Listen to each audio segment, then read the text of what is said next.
பேச நினைப்பதெல்லாம்.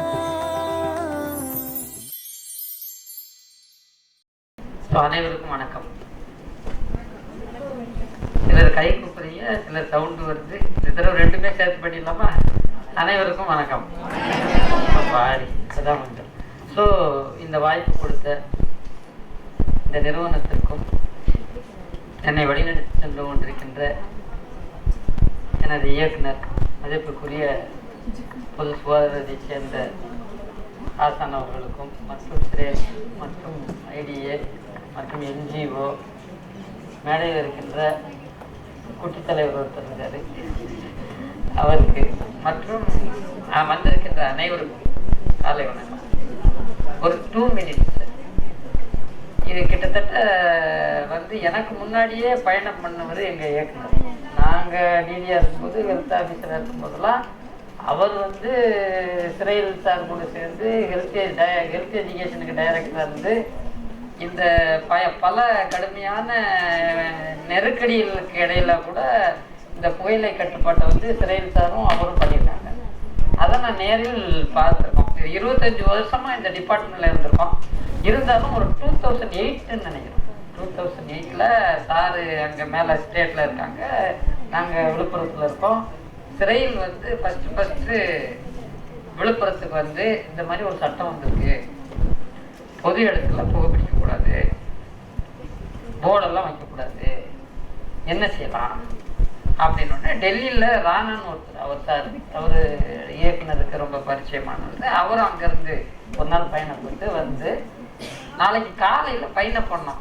இந்த இப்போ மனநிலையை பிரதிபலிக்கிற காட்சிகள்லாம் சொல்லும் பொழுது ஃபைன் போடலாமா வேண்டாமா, எப்படி போடுறது, என்ன செய்யறது, அப்போ பல நெருக்கடிகள். அந்த இடத்துல எப்படி இதை வந்து ஃபைன் போட்டால் மட்டும் போதுமா, அவங்க என்னென்ன கொஷின்ஸ் எல்லாம் கேட்பாங்க, நம்ம என்ன பதில் சொல்லணும் அப்படின்னு பல விஷயங்கள் குழப்பங்களுக்கு இடையில காலையில் ஃபைன் பண்ணணும் 8-10 மணிக்கு. 2ஆம் தேதியில் தான் சிறையில் தான் 2ஆம் தேதி நினைக்கிறேன். நாங்கள்லாம் ஒரு டீமை போட்டு பிளாக் லெவலில் ஒரு வெஹிக்கிளை போட்டு அதில் ஒரு ஹெல்த் இன்ஸ்பெக்டரு, ஒரு லேடிஸ் இப்போ ஒரு சில சிகரெட் குடிக்கிறாங்க, இப்போ கொஞ்சம் அதிகமாகிட்டு தான் வருது அதுவும். ஸோ அதனால் ஒரு வில்லேஜ் ஹெல்த் நர்ஸும் போட்டு ஒரு டீச்சரை போட்டு ஒரு கேமராவை கொடுத்து, ஏன்னா போனோன்னே பையனை கொடுங்க அப்படின்னா நான் அப்படியே கீழே போட்டு மறைச்சிருவாங்க. அதனால் ஒரு கிளிக் ஃபோட்டோ எடுத்து வச்சுக்கிட்டு உங்கள் வீட்டை சொல்லாமா வேணாமா இல்லை பையனை கட்டிக்கிறீங்களா அப்படின்னு அன்பாக பேசி ஒரே நாளில் உலகளவில் இந்தியாவில் விழுப்புரத்தில் ஒரே நாளில் 1.5 லட்சம் ரூபா ஃபைன் அன்னைக்கு பண்ணது நம்ம தமிழகம். அது வந்து பார்த்தீங்கன்னா மேக்சிமம் 100 பேருக்கு மேலே ஃபைன் பண்ணது போலீஸ்காரங்க, 100 பேருக்கு மேலே கவர்மெண்ட் ஆஃபீஸில் இருக்கு. ஸோ இவ்வளவு நெருக்கடிகளுக்கெல்லாம் அப்போவே பண்ணோம். இன்னைக்கு ரொம்ப சிறப்பாக பண்ணிக்கிட்டு இருக்காங்க. ஆனால் இதெல்லாம் ஒரு பக்கம் ஃபைன் பண்ணால் மட்டும் போதுமா அப்படின்னாக்க இல்லை. இந்த குழந்தைகள்லாம் பார்க்கும்போது என்னுடைய ஸ்கூல் ஞாபகம் வருது சார். ஸ்கூலில் பார்த்தீங்கன்னா அப்போ நாங்கள் இருந்த சூழ்நிலை வேற, இன்னைக்கு என் பையன் இந்த குழந்தைகள் சூழ்நிலைகள் வேறையா இருக்கு. அப்போ நாங்கள் போகும்போது ஒரு சின்ன கால் ட்ரௌசரு, ஒரு செருப்பு இருக்கும் இருக்காது. ஒரு கவர்மெண்ட் ஸ்கூலு, 3 வேளைக்கு சாப்பாடு கிடைக்காது. அப்படியே காலையில் சாப்பாடு போட்டால் கூட அது வெள்ளையாக புழு இருக்கும். கவர்மெண்ட் ஸ்கூலில் 7 வருஷம் கவர்மெண்ட் ஸ்கூலில் ஹாஸ்டலில் படித்து அப்போ இந்த நிகழ்வுகள் நண்பர்கள் கொஞ்சம் நல்ல நண்பர்களாக இருந்த மாதிரி இருக்கும் அப்படின்னு எனக்கு ஒரு கேள்வி.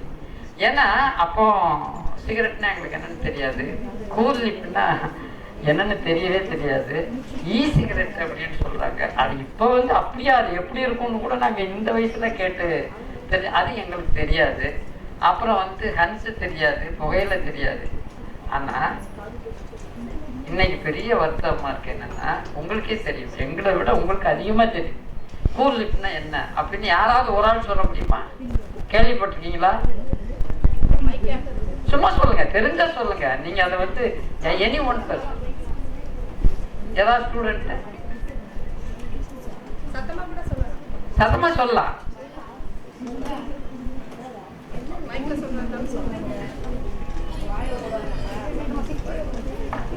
பயப்படலாம் வேணாம், நீங்க தெரிஞ்சீங்கன்னா யூ ஆர் வெரி குட். வாயில போட்டு மைக்கு முதல்ல வாங்கிட்டு வைக்கணும். அது வாயில எல்லாருமே வச்சு யூஸ் பண்ணுவாங்க. பாத்தீங்களா? உட்காருங்க. இவர் வந்து தைரியமா வந்ததுக்காக ஒரு கை எல்லாருக்குமே தெரியும், ஆனா வெளிக்காட்டிக்கிறது இல்லை. தெரியாத மாதிரி நம்ம எல்லாமே ஒரு 100க்கு 30 குழந்தைங்க சார் வருத்தமா இருக்கு. நம்ம என்ஜிஓஸ் எல்லாம் போய் செக் பண்ணும்போது இது ஒரே ஒரு வார்த்தையை மட்டும் சொல்லிட்டு முடிச்சு, அதுல ஆம்பளை குழந்தைங்க பேக்னாலும் சரி பொம்பளை குழந்தைங்க பேக்னாலும் சரி. ஃபர்ஸ்ட் ரவுண்டு போகும்போது ஆம்பளை குழந்தைங்க பேக் மட்டும் செக் பண்ணாங்க. அதுல 2வது தடவை போகும்போது ஆம்பளை குழந்தைங்க பேக்ல இல்லவே இல்லை. எங்க இருக்கணும் பொம்பளை குழந்தைங்கள பேக்ல செக் பண்ணும்போது அங்க கொடுத்து வச்சுருக்காங்க. கரெக்டா சொல்லிட்டாருன்னு அவர் சொல்றாரு. இதை யாரால நிப்பாட்ட முடியும்? மீட்டிங் போட்டா நிப்பாட்டிட முடியுமா? இல்லை உங்களை கண்டிச்சா நிப்பாட்டிட முடியுமா? நீங்களா பார்த்து இங்க வந்திருக்கவங்க தயவு செய்து ஒவ்வொருத்தரும் உங்க ஸ்கூல்ல நல்ல பேச்சு போட்டியில் ஜெயிச்சிருக்கீங்க, நல்ல ப்ரைஸ் வாங்குறீங்க, பெரிய பெரிய ஆஃபீஸர்ஸ்லாம் உங்களுக்கு ப்ரைஸ் வாங்குறீங்க. இந்த ப்ரைஸ் வாங்கிட்டு வீட்டில் போய் சும்மா வைக்காம இதை ஒரு 100 குழந்தைகளுக்காவது, உங்களுக்கு தெரிஞ்ச ஒரு குழந்தைக்காவது அட்வைஸ் பண்ணி ஒரு அறிவுறுத்தி அதை நிப்பாட்டிட்டீங்கன்னா இந்த மீட்டிங்கு நீங்கள் வாங்கின ப்ரைஸு ஒரு பெரிய வெற்றி என்று கூறிக்கொண்டு வாய்ப்பளித்த அனைவருக்கும் நன்றி கூறி விடைபெறுகிறேன்.